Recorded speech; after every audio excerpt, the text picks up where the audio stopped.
cette sensation de gêne au niveau urétral ou au niveau vésical, donc grosso modo au niveau de l'appareil urinaire lié à l'excitation sexuelle, c'est quelque chose qui revient fréquemment et qui, a priori, nous indique une problématique qui est plutôt de nature inflammatoire.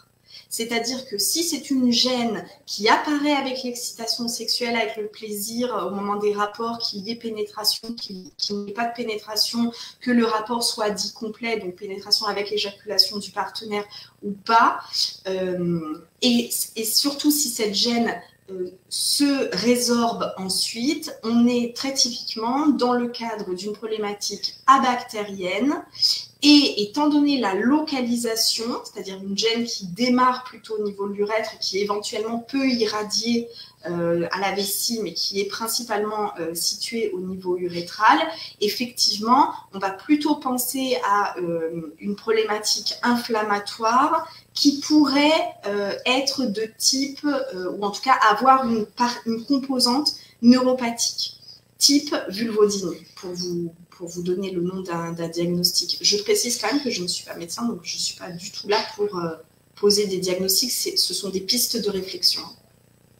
Donc, quand on a affaire à ce type de situation, dans la mesure où déjà vous avez un doute sur le fait qu'il s'agisse d'une infection ou pas, moi j'en conclus que vous n'allez pas forcément réaliser un ECBU. Le corollaire de ça, c'est que je me demande comment vous prenez en charge la situation. Mais ça, c'est une question qui reste ouverte. Si vous voulez, on en parlera toutes les deux au cours d'un échange individuel. Dans tous les cas, quand on se pose la question de savoir si une gêne ou une douleur est de nature infectieuse ou pas, la seule manière d'apporter une réponse sans équivoque à cette question, c'est de réaliser un ECBU. Donc, dans une situation comme celle-là, conseil numéro 1. Quand la gêne apparaît, réalisez le plus rapidement possible un ECBU.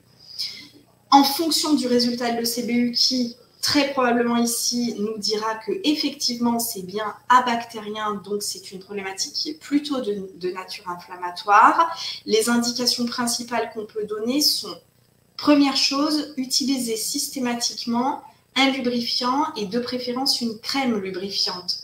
Puisque dans la mesure où la gêne apparaît avec ou sans pénétration, le but du jeu, c'est pas tant de lubrifier, mais plutôt d'avoir une action apaisante et anti-inflammatoire au niveau des muqueuses, donc externe vulvaire et interne vaginale s'il y a pénétration. Donc ça, c'est la première des choses. Ici, on peut conseiller Osilium crema, mais aussi Péalène crema.